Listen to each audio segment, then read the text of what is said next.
here's the problem. None of them pass horizontal line test, right? Sine, cosine, tangent. Not one of them passes the horizontal line test. But we know we've already been using this concept of taking the sine of sine minus 1 or sine minus 1 of sine in order to solve, for the angle when the angle is inside the function. We've already been doing it, right?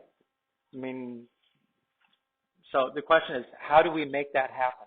And the way you make that happen, and this is kind of built into the function, is that for the sine, we're only going to consider one portion of the domain of sine, and that is the portion that goes from negative pi over 2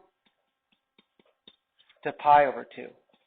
Because if I'm only looking at that part of the graph from here to here, that does pass both vertical and horizontal line test. As long as I limit the domain from negative pi over 2 to pi over 2. And it actually has every value of the function, because it starts at negative 1 and it ends at positive 1. And sine is always between those two numbers. Right? So in order to do inverse functions, we're going to have to limit the domain of sine from negative pi over 2 to positive pi over 2. It's actually not limiting. In a way it is. We'll see that on the next slide. Now, we couldn't do the same interval. Negative pi over 2 to pi over 2 would not work for the cosine, right? Because then we'd have this piece of the graph, and that wouldn't pass the horizontal line test.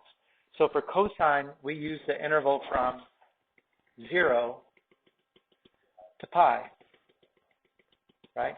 0 to pi, right? So now we just have this piece of the graph.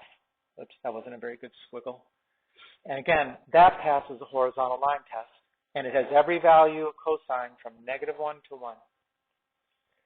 Right? For tangent, we use, each one of these just repeats itself. We need to take one of them. So we're going to take the one that's in between these asymptotes, which is negative pi over 2 to pi over 2.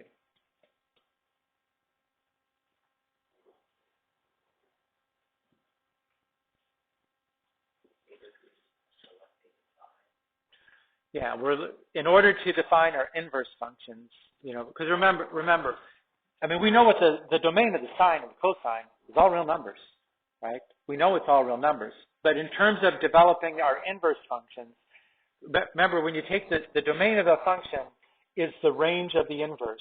The range of a function is the domain of the inverse. So we're going to use these values to come up with our domains and ranges for inverse functions. Yes.